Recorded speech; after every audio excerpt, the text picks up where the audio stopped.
Depuis un mois et demi, nous sommes dans une série de prédications qui s'intitule « Une vie nouvelle, les choses anciennes sont passées ». Un mois et demi que nous sommes dans cette série, un mois et demi que nous nous accrochons à cette promesse de la part de Dieu. Dieu qui dit « Les choses anciennes sont passées, toutes choses sont devenues nouvelles ». Et nous le savons puisque nous avons besoin, les uns et les autres, dans des domaines, dans des dimensions différentes de notre vie, d'un nouveau départ, d'un nouveau souffle dans nos familles. Le poids de notre passé qui est encore là, le poids de certaines mauvaises décisions que nous avons prises dans les dernières années, le poids d'une vie professionnelle étouffante, les fractures familiales qui s'accumulent. Pour toutes ces raisons, on a faim et soif d'un nouveau départ et ça fait un mois et demi que nous prêchons et nous nous encourageons mutuellement à la découverte de cette nouvelle vie. Ainsi, ma question est simple. Comment ça se passe pour vous depuis un mois et demi? Avez-vous offert des domaines de votre vie à Dieu dans le but que Dieu insuffle en vous un nouveau départ, une nouvelle vie? Avez-vous confié votre famille, votre passé, vos défis personnels, vos dépendances, vos angoisses? Avez-vous confié vos perspectives d'avenir à Dieu? Qu'en est-il maintenant, aujourd'hui, après un mois et demi? Parce que pour ma part, dès le début de la série, j'ai directement enclenché le pas en offrant tout à nouveau à Dieu un des domaines de ma vie qui avait besoin d'évoluer, qui avait besoin de progrès. Et dès le début de la série, j'ai décidé d'appliquer cela parce que j'en ai besoin. Mais il y a 2 semaines, j'ai eu un contre-coup. Un peu fatigué, un peu occupé, un peu malade, un peu fiévreux à ce moment-là. Tout s'additionne et d'un seul coup, mon combat, ma lutte, ma persévérance, elle s'est vite arrêtée. Et je me suis dit, ça fait seulement quelques semaines que je combats pour entrer dans cette vie nouvelle et finalement, ça commence déjà à être dur. Mais j'ai eu l'immense bonheur que ce coup de fatigue, ce frein, et en même temps que le début de la semaine de jeûne et prière. Alors, cet essoufflement a été de très courte durée. Merci à Dieu pour sa bénédiction, mais je me mets à la place de chacun d'entre nous. Alors que plusieurs sont entrés dans une vie nouvelle, plusieurs se sont engagés à entrer dans un nouveau départ, mais la route peut paraître longue. Et tellement de facteurs peuvent venir ralentir notre progression dans cette vie nouvelle. Alors je veux qu'ensemble ce matin, pour tous ceux et toutes celles qui ont commencé un premier pas dans cette vie nouvelle, pour tous ceux et toutes celles qui se sont engagés à un nouveau départ, qu'on puisse découvrir ensemble comment marcher vers la victoire, comment poursuivre ce chemin. Alors on va découvrir cela ensemble, comment marcher vers la victoire, et on va utiliser à la suite des 2 dernières semaines, on va utiliser la vie de Moïse pour nous inspirer ce matin dans notre lecture biblique. La semaine dernière, nous avons vu ensemble que Moïse a été mandaté par Dieu pour aller en Égypte et délivrer les Hébreux qui souffrent, qui sont esclaves. Et Dieu envoie Moïse parler avec Pharaon. La demande est simple, libère mon peuple. Pharaon refuse. Alors, Dieu va envoyer une série de plaies, de prodiges, de faits extraordinaires, pas simplement localisés. Dans tout le pays d'Égypte, Dieu prouve jour après jour, à ce moment-là, sa toute-puissance comparée à la petitesse et la fragilité du Pharaon et de l'Égypte. Et prodige après prodige, c'est une démonstration de puissance. Prodige après prodige, c'est une démonstration de la petitesse du Pharaon. Et le Pharaon, étape après étape, prodige après prodige, son cœur commence à se fragiliser jusqu'à ce qu'après 10 plaies, il finisse par dire « allez-vous-en ». En plein milieu de la nuit, il accepte que les Hébreux partent. Alors, nous découvrons, on est Exode chapitre 13, on découvre les Hébreux qui, enfin, ils peuvent quitter l'Égypte libres. Ils font un premier pas dans cette vie nouvelle, un premier pas à la découverte de ce que Dieu pourrait faire pour eux. Ils se dirigent vers la péninsule du Sinaï pour ensuite aller à Canaan. C'est un long chemin pour eux. C'est un long chemin pour nous, alors que nous faisons un premier pas dans cette vie nouvelle. Et on va découvrir ensemble comment ce long chemin va se passer pour les Israélites. On va lire ensemble Exode chapitre 13, c'est la fin du chapitre. Voici ce que le texte nous dit.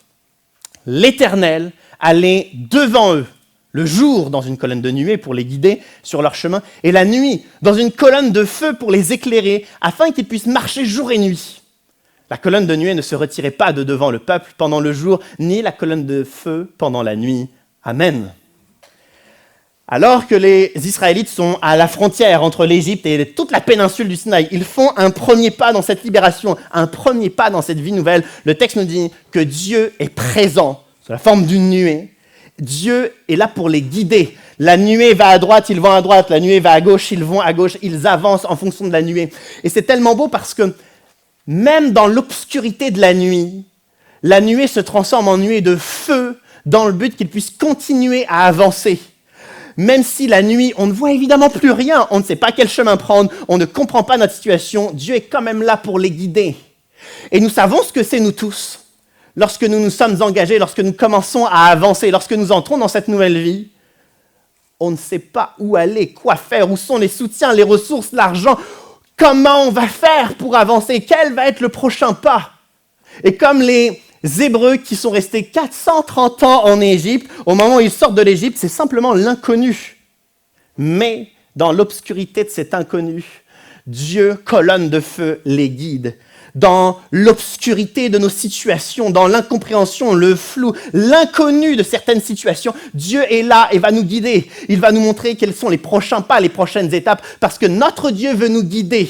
Alors, si nous enclenchons dans notre vie un premier pas, dans un nouveau départ, dans une confiance envers Dieu, dans une foi particulière, nous ne serons pas seuls, même dans les moments les plus obscurs. La nuit, il y a cette colonne de feu, et le jour, il y a cette colonne de nuée. Et c'est important que le jour, il y ait aussi la colonne de nuée. Parce que il faut se mettre à la place des Hébreux, ils sont approximativement 2 millions. 2 millions d'Hébreux. Ça veut dire 2 millions d'avis différents sur le chemin à prendre. Déjà que quand on est 2 ou 3 dans la voiture, on a 2 ou 3 chemins, mais alors 2 millions de personnes, 2 millions de chemins. Et pour aller de l'Égypte à la péninsule du Sinaï, il y a globalement 3 chemins que tout le monde connaît, des chemins classiques, logiques, confort, sécuritaires, et un 4e chemin que personne ne prend. Donc il y a 4 chemins que tout le monde connaît. Et on va faire 2 minutes de cours d'histoire-géographie. On peut mettre la diapo de la carte. Il y a l'Égypte à gauche, il y a la péninsule du Sinaï au milieu et Canaan à droite. Ils doivent aller de gauche à droite.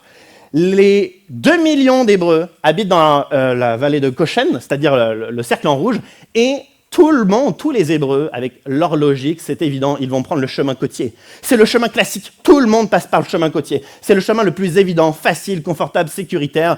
Tout le monde a envie de dire, on va prendre ce chemin-là.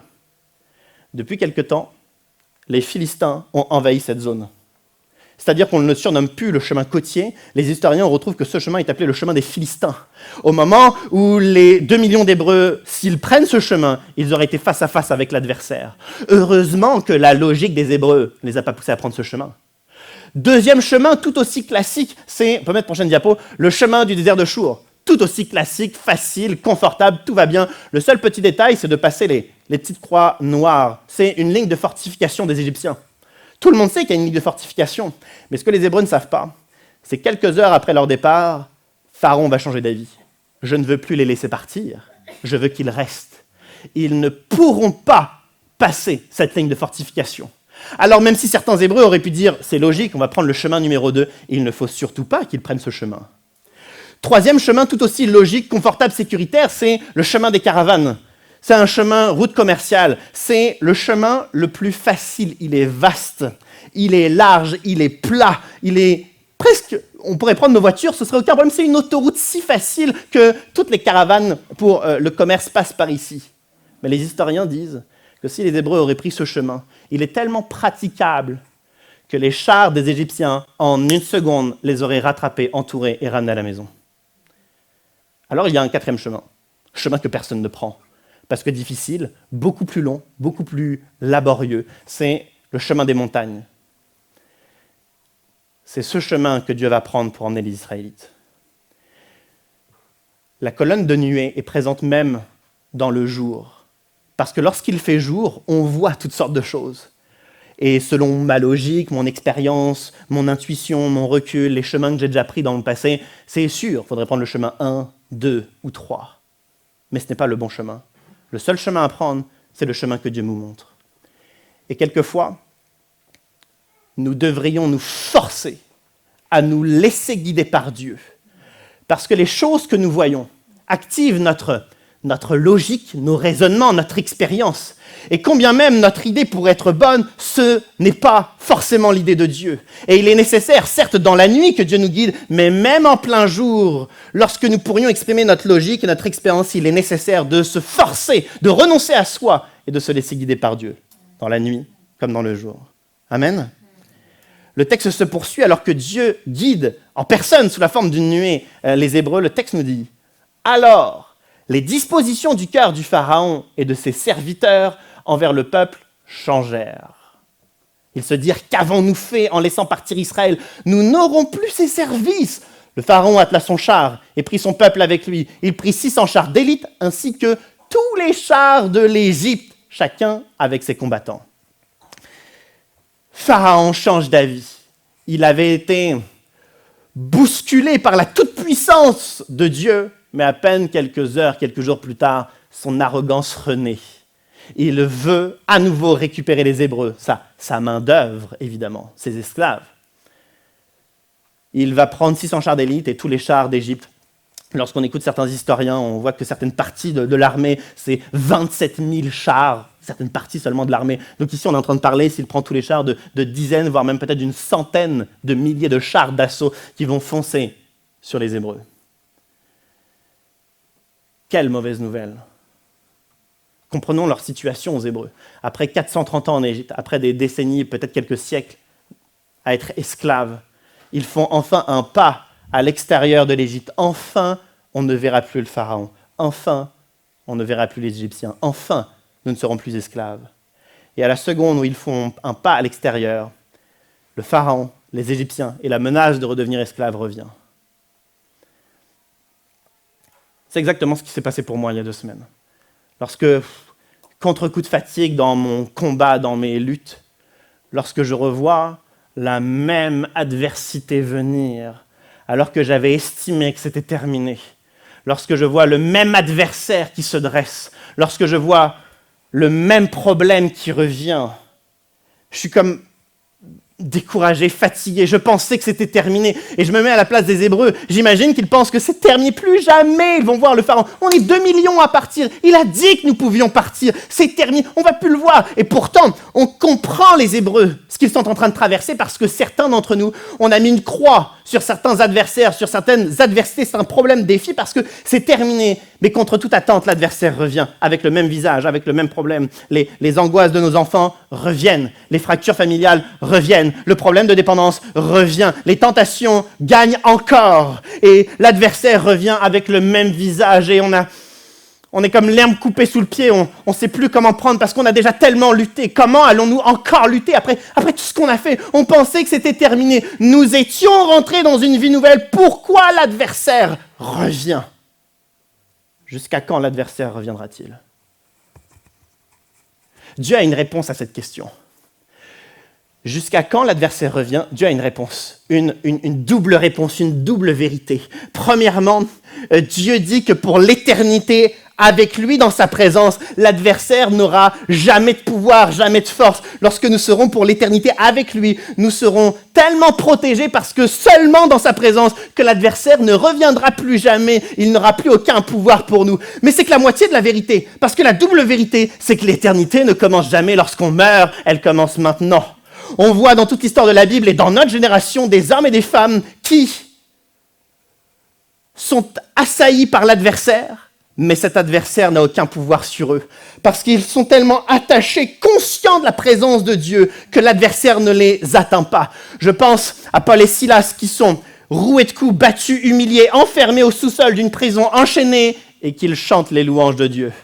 Je pense à Daniel et il est jeté dans la fosse aux lions pour que les lions puissent le massacrer. Et j'ai en tête une image, un tableau de la Renaissance, où on voit Daniel presque allongé par terre, comme s'il était tranquille sur un sofa, il est accoudé sur la crinière d'un lion, parce qu'il est tellement attaché à la présence de Dieu qu'il est serein avec les lions.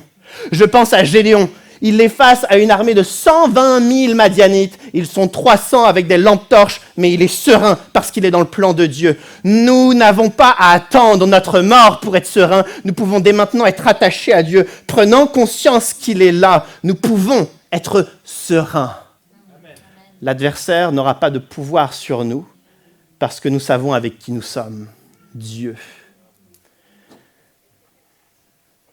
L'adversaire revient avec le même visage, la même menace, mais la différence entre avant et maintenant, c'est que nous sommes entrés dans une vie nouvelle avec Dieu. Mais voici la réaction des Hébreux, alors que les Égyptiens reviennent à la charge avec une centaine de milliers de chars. Voici ce que le texte nous dit. Le Pharaon approchait. Les Israélites levèrent les yeux et virent que les Égyptiens étaient en marche derrière eux. Ils éprouvèrent une grande frayeur et crièrent à l'Éternel. Ils dirent à Moïse, « Est-ce parce qu'il n'y avait pas de tombeau en Égypte que tu nous as fait emmener dans le désert pour y mourir ? Que nous as-tu fait en nous faisant sortir d'Égypte ? N'est-ce pas précisément ce que nous te disions ? Laisse-nous servir les Égyptiens, car nous préférons être esclaves des Égyptiens plutôt que de mourir dans le désert. »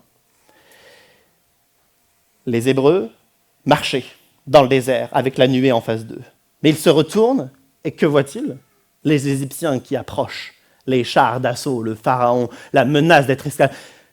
C'est l'image de ces Égyptiens qui arrivent, c'est le souvenir de 430 ans de difficultés. Ils regardent en arrière et le texte nous dit, ils éprouvèrent une grande frayeur. Ils sont terrorisés par ce qu'ils voient. Enfin, ça va. Ils ont une grande frayeur, mais en vrai, dans leur situation, ce n'est pas une vraie grande frayeur, c'est plutôt une petite peur. Parce qu'après tout, la semaine dernière, lundi dernier, eux, ils ont vu Dieu faire des plaies, des miracles, des prodiges extraordinaires. Lundi dernier, c'était Dieu qui transforme toute l'eau du Nil, source de pouvoir pour les Égyptiens, il transforme l'eau en sang. Mercredi dernier, Dieu envoie une tempête de grêle qui détruit toutes les ressources agricoles du pays. Et puis vendredi dernier, c'était un autre miracle, et puis la semaine dernière, c'était un autre miracle. Ils ont vu en l'espace de quelques jours une succession d'actes extraordinaires. Ce n'est pas quelqu'un qui a dit à quelqu'un qu'il connaissait à l'autre bout du monde un petit miracle. Non, c'est tous les jours, ils ouvrent les portes de leur maison et c'est un prodige qui est sur tout le pays. Et ils ont vu des miracles, mais bien plus grands, bien plus nombreux que tout ce qu'on pourrait voir en une vie. Ils ont vu ça tous les jours. Alors lorsqu'ils voient des archers avec des personnes avec des glaives, évidemment qu'ils n'ont pas peur. Et pourtant, le texte nous dit qu'ils sont remplis d'une grande frayeur. Comment, après tout ce qu'ils ont vu, comment pourraient-ils être à ce point effrayés ? La réponse est simple, et la scène nous donne la réponse. Ils sont en train de marcher, ils regardent la nuée, ils regardent en arrière et ils voient les Égyptiens. Ils ont simplement à tourner la tête. Ah oui, Dieu est encore là. Mais ils ne le font pas. Ils restent la tête en arrière, fixés sur les Égyptiens. Il faut qu'ils fassent l'effort d'aller chercher la présence de Dieu. Il faut faire l'effort d'aller chercher notre guide. Il faut faire l'effort de regarder l'auteur de tous les prodiges, de tous les miracles. Ils ne le font pas. Ils restent la tête en arrière. Ils commencent à parler. Ils s'arrêtent regardant les Égyptiens. Leur Dieu est juste là, devant eux, à côté d'eux. Ils ne le regardent pas. Ils le regardent simplement derrière. Un simple mouvement de tête aurait balayé leur peur. Mais ils ne le font pas.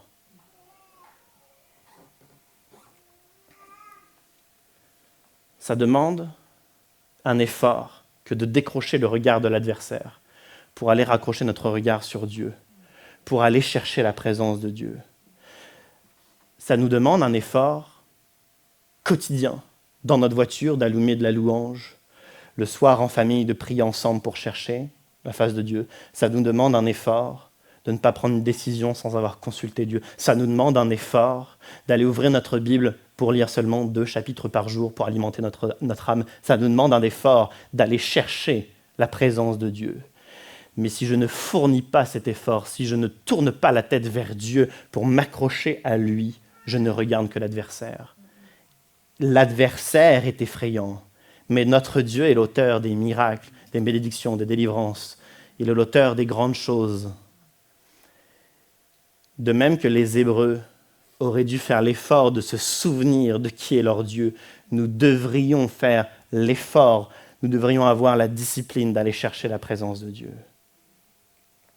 Alors le texte nous dit qu'ils ils ont tellement peur qu'ils vont crier à l'Éternel. crier à l'Éternel. C'est une expression qu'on voit très souvent dans l'Ancien Testament. Un individu ou un groupe d'individus qui crient à l'Éternel. Ils déchirent leur cœur, supplient, intercèdent. Ils s'attendent à Dieu et on imagine leur prière. Les Égyptiens arrivent, ils crient à l'Éternel. Ils doivent certainement dire « Repousse les Égyptiens ». Ils doivent certainement dire « Nous ne voulons plus être esclaves en Égypte ». Ils crient à l'Éternel. Ensuite, aussitôt, ils parlent à Moïse et ils disent, c'est ce qui est écrit, « Nous préférons servir les Égyptiens. Nous préférons être esclaves que de mourir ici. » Attendez, que s'est-il passé entre deux là? Vous étiez en train de crier à l'Éternel en disant « Plus d'Égyptiens, plus d'esclaves » et ils sont en train de dire à Moïse « Nous préférons servir les Égyptiens, nous préférons être esclaves. » Il y a un monstrueux décalage entre leurs prières et finalement la réalité de leur cœur et de leur peur. Ils ne croient pas ce qu'ils sont en train de prier. Ou ils y croient 1 minute ou 1 heure, mais ils n'y croient pas. Croire. La Bible définit la foi comme étant croire, même si nous ne voyons pas. C'est vrai que les Hébreux ici, ils ne voient pas, ils ne voient rien du tout, ils ne voient rien de cette vie nouvelle. Parce que dans leur ancienne vie, il y avait des Égyptiens, dans la nouvelle, il y a les Égyptiens qui arrivent. Dans leur ancienne vie, ils étaient esclaves, et dans la vie actuelle, ils sont menacés de redevenir esclaves. Alors c'est vrai qu'ils ne voient pas encore un environnement totalement transformé. Ils ne voient pas encore le pays de Canaan, le lait, le miel, toutes les promesses de Dieu. Ils ne voient pas encore. Et c'est pour eux l'occasion, même s'ils ne voient pas, de croire pour faire naître la foi. Mais ils ne croient pas. Certains chrétiens, certains d'entre nous, avaient un problème à la base, un problème de foi. Parce que comme les Israélites, nous crions à l'Éternel, nous prions, nous chantons, nous venons à l'église, nous servons, nous espérons, nous nous attendons à Dieu. Et lorsque Dieu ne change pas notre environnement, lorsque Dieu n'a pas encore transformé notre conjoint, nos défis personnels, nos caractères personnels autodestruits, lorsque Dieu n'a pas encore changé nos perspectives d'avenir, lorsque Dieu n'a pas encore changé notre environnement, certains d'entre nous, on baisse les bras. On n'y croit plus. Toute la Bible nous montre que la foi active la main de Dieu. Si je n'ai pas la foi, la main de Dieu ne peut pas être tendue vers nous et vers nos situations. Comme les Hébreux qui ne manifestent pas leur foi, il est nécessaire pour nous que nous manifestions notre foi, que nous ne baissions pas les bras. Depuis plus d'1 an, avec Jeanne, nous allons à la piscine. Elle est maintenant tellement habituée qu'elle connaît les codes, elle sait comment ça se passe. On se change, on range nos affaires, on passe sous la petite douche et on approche du bassin, main dans la main, puisque ça glisse évidemment. On s'approche du bassin et il y a d'autres enfants de son âge qui sont là sur certaines horaires, etc. On s'approche du bassin, mais parce qu'elle est habituée, elle connaît maintenant la piscine, elle ne rentre pas. Elle me demande, moi, de rentrer dans l'eau. Alors je rentre dans l'eau et je n'ai même pas eu le temps encore de me retourner que je vois déjà son sourire immense sur son visage et elle plonge dans l'eau, sans protection, sans me demander confirmation, sans même être capable de se relever tout seul dans l'eau. Elle plonge, elle sait qu'elle va couler parce qu'elle n'est pas du tout encore compétente pour se redresser toute seule, mais elle le fait quand même. Pourquoi? Elle sait que je vais la sortir de l'eau. Elle est habituée. Et quelquefois, dans notre vie chrétienne, on croit fort en nos compétences. On croit fort aux 36 confirmations très terre-à-terre qui sont autour de nous. On croit fort dans nos protections. Et quand il n'y a ni protection, ni confirmation autour de nous, lorsqu'il n'y a pas de compétences personnelles, on n'ose plus plonger dans l'eau. Il est nécessaire que la foi naisse, combien même je ne vois pas mes compétences, mes protections ou de confirmation. La foi naît à ce moment-là lorsque je décide tout de même de plonger dans la confiance envers Dieu. Amen. La foi active la main de Dieu. Ici, le peuple n'a pas encore tout à fait la foi, mais voici la réponse de Dieu. Certainement une des réponses les plus salées de la part de Dieu. Voici ce que le texte nous dit. On peut lire le prochain passage. L'Éternel dit à Moïse, « Pourquoi ces cris ? Dis aux Israélites de se remettre en marche. Et toi, lève ton bâton, tends ta main sur la mer et fends-la. Ainsi, les Israélites pénétreront au milieu de la mer à pied sec. » Dieu dit à Moïse, « Pourquoi ces cris? Pourquoi ces plaintes, ces frustrations, ces peurs, ces angoisses? Pourquoi vous parlez à nouveau de redevenir esclave, de mourir dans le désert? Pourquoi ces cris? Dit aux Israélites de se remettre en marche. Dieu dit ça à Moïse. Donc Moïse doit ensuite retourner vers les responsables du peuple et leur dire, voici le message de Dieu, taisez-vous et avancez. Personne n'a envie d'être à la place de Moïse à ce moment-là. Personne n'a envie d'être à la place de Moïse à ce moment-là pour dire aux Israélites, juste, vous parlez trop. Vos cris, Dieu demande même pourquoi. Quelle est la raison de ces cris? Simplement, avancer. Personne ne veut être à la place de Moïse pour dire ça, mais personne ne veut entendre ce message de Dieu pour ça non plus. Alors, je ne dirai pas ça, mais peut-être que c'est le message que j'ai besoin d'entendre, quelquefois, de me taire et d'avancer. Pourquoi ces cris? Mettons-nous pendant un instant dans la perspective de Dieu. Dieu est-il absent de la scène? Non, Dieu est là. Colonne de nuée, colonne de feu la nuit. Qu'est-ce que Dieu fait? La colonne de nuée avance. Dieu va dans une direction. Dieu est en mouvement. Dieu est en train de faire quelque chose. Dieu est en action. Dieu est en processus de solution et d'intervention pour le peuple. Et le peuple, il sait très bien que la colonne de nuée, elle avance parce qu'il l'a suivie jusqu'alors. Mais parce qu'il y a les Égyptiens, il s'arrête et il parle. Mais Dieu n'est-il pas en train de proposer une solution, une issue de secours, une direction? Absolument.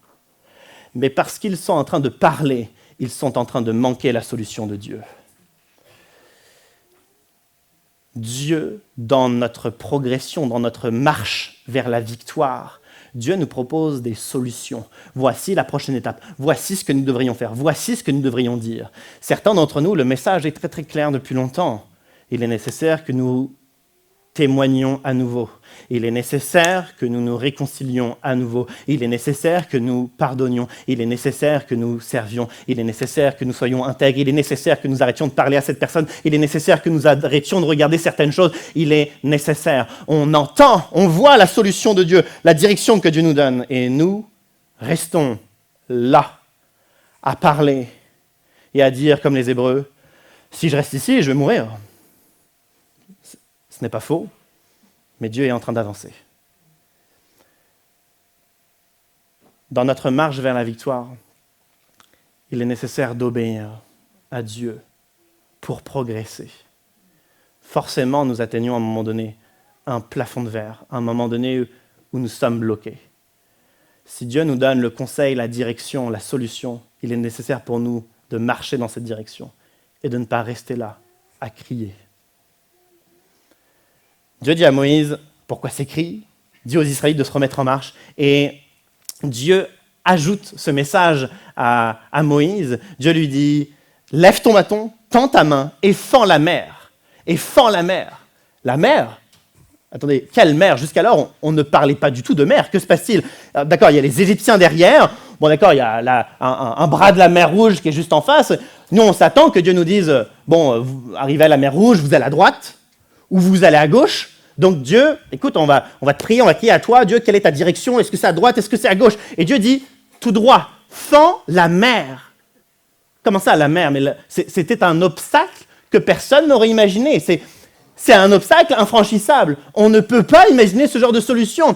Tout le monde, à ce moment-là, se dirait soit à droite, soit à gauche, soit par je ne sais quel miracle, on va à l'encontre des Égyptiens, mais personne n'aurait imaginé la frontière naturelle face à vous, vous allez la traverser. Je suis admiratif à ce moment-là de l'esprit de création qui est en Dieu. Dieu est capable de voir des issues de secours là où nous voyons des frontières naturelles immuables. Dieu est capable de créer des solutions, des réponses, des résolutions là où nous voyons des murs, des montagnes infranchissables. Dieu est créateur. Qui sommes-nous pour imaginer des bonnes solutions face à un Dieu aussi créateur que ça? Et cette fascination doit nous pousser à la foi, doit nous pousser à l'espoir. Nous devons prendre à nouveau conscience qu'aucune de nos solutions ne sont si bonnes que Dieu, seul créateur extraordinaire. Le texte se poursuit, avant-dernier passage, voici ce que le texte nous dit. L'ange de Dieu, qui marchait devant le camp d'Israël, quitta cette position et marcha derrière eux.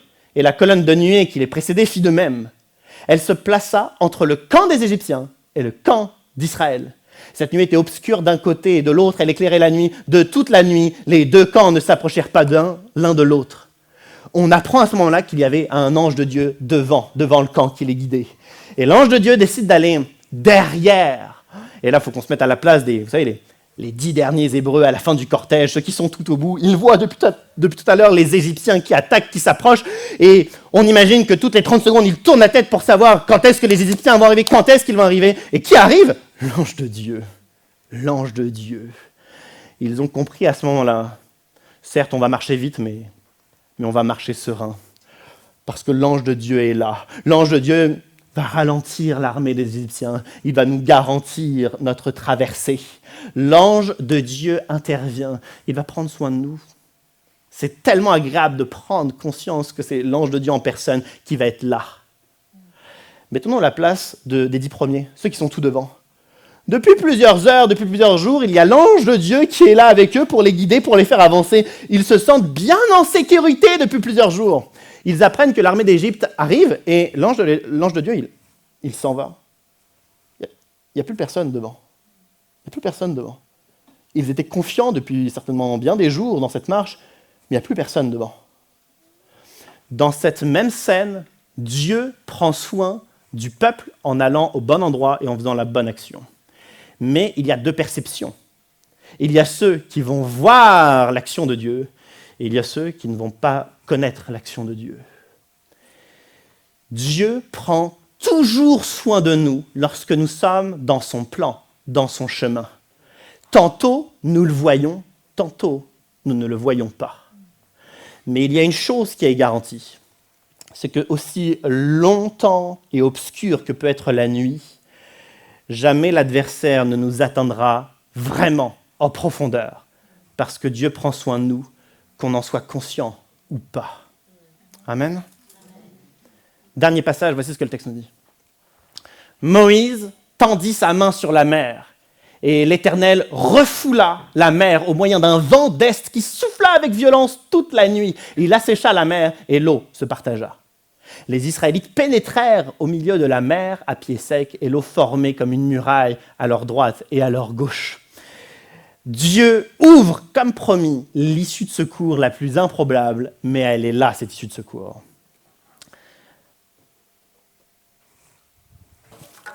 Il faut que je trouve le nom d'une personne que j'ai écrit qui s'appelle,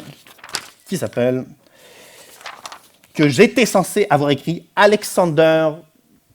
Ensuite, il a un premier nom de famille et Follock, le deuxième, j'ai un trou de mémoire, Alexander Follock, 1882, officier britannique, pas du tout la même temporalité, pas du tout les mêmes pays, pas du tout le même contexte, mais officier britannique, il se retrouve là, Alexander. Il est en train de travailler avec ses hommes, ils sont là, et alors qu'ils sont en plein travail, un vent souffle de l'Est. Il écrit un rapport, il parle de rafales de vent, tellement importantes qu'ils ne peuvent plus travailler. Ils décident pour toute la nuit de dormir, d'arrêter de travailler, de s'arrêter. Le lendemain matin, ils sortent de leur tente. Ils étaient au pied de plusieurs lacs, de plusieurs étendues d'eau. Tout a disparu. Ils ne comprennent pas. Il en fait un rapport. 24 heures plus tard, l'eau est de retour. Exactement la même scène. Je demande à l'équipe de louange de s'approcher. Depuis son rapport, il y a eu d'autres rapports qui ont été faits. Un ingénieur égyptien, il y a une quarantaine d'années, qui passe en voiture au milieu de ces lacs. Il n'y avait plus de lacs. Il passe en voiture, un ingénieur égyptien. Et il y a tout un tas de rapports qui poussent la communauté scientifique à commencer à enquêter, etc. Et finalement, c'est un phénomène naturel. Le miracle est donc moins dans la disparition de l'eau que dans le timing tellement précis de la part de Dieu. C'est un phénomène qui arrive une fois tous les 50 ans, une fois tous les 100 ans. C'est un phénomène extrêmement rare que personne n'arrive à mesurer quand est-ce qu'il va à nouveau arriver. Mais le miracle vient un peu plus du timing que de la disparition de l'eau. Maintenant, si on comprend que le timing est important, permettez-moi de revenir en arrière. Si les Hébreux avaient commencé à discuter Dieu comme guide, non, ce n'est pas le bon chemin, c'est ce chemin-là, ils seraient arrivés en retard. Si, lorsqu'ils apprennent que l'adversaire revient, le même Pharaon, les mêmes Égyptiens. Ils reviennent avec les mêmes menaces. S'ils se seraient liquéfiés sur place, ils auraient perdu du temps et ils seraient arrivés en retard. Si ils n'auraient pas fait l'effort de regarder à nouveau la nuée et de se remettre en marche, en se taisant, en arrêtant leurs cris, ils seraient arrivés en retard. S'ils n'avaient pas pris conscience avec l'arrivée de l'ange de Dieu que Dieu les protégeait, ils auraient perdu du temps, ils seraient arrivés en retard. Nous pouvons entrer dans une nouvelle vie. Mais toutes les étapes pour arriver au bout, pour voir les victoires de cette nouvelle vie,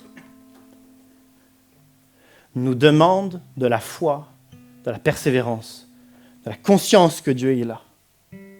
Nous demandent un effort, une discipline pour nous accrocher à Dieu. Nous demandent de croire même si nous ne voyons pas. Parce que si nous n'avons pas cette foi, on manque un timing, c'est le timing de Dieu. Alors vous me direz, évidemment, Dieu aurait pu ralentir le vent, et il aurait très bien pu le faire, parce que Dieu est un Dieu de grâce. Il aurait pu attendre 1 heure, 1 jour, 2 jours, s'il y avait du retard. Dieu peut tout faire, c'est vrai, c'est vrai. Mais je crois que Dieu nous attend sur certains timings. Dieu nous attend sur certaines manifestations de foi. Dieu nous attend dans notre persévérance. Dieu nous attend dans notre conscience de sa présence.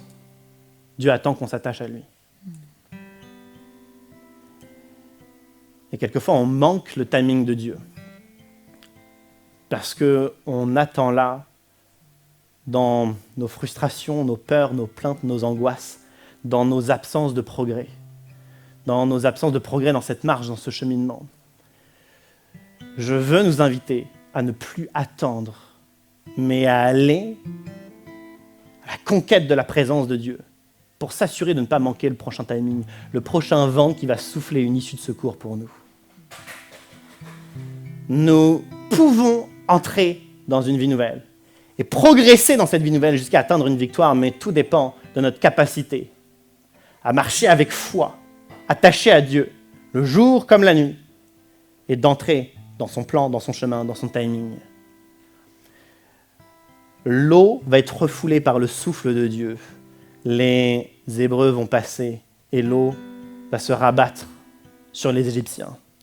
Plus jamais le Pharaon ou ces Égyptiens-là de cette époque ne vont pouvoir ne serait-ce que menacer les Hébreux.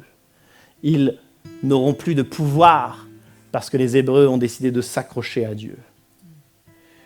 Je vous propose tous que nous puissions nous accrocher ensemble ce matin à Dieu, dans le but de marcher dans ses issues de secours, selon son plan, son timing, et de découvrir quelle victoire il peut nous offrir.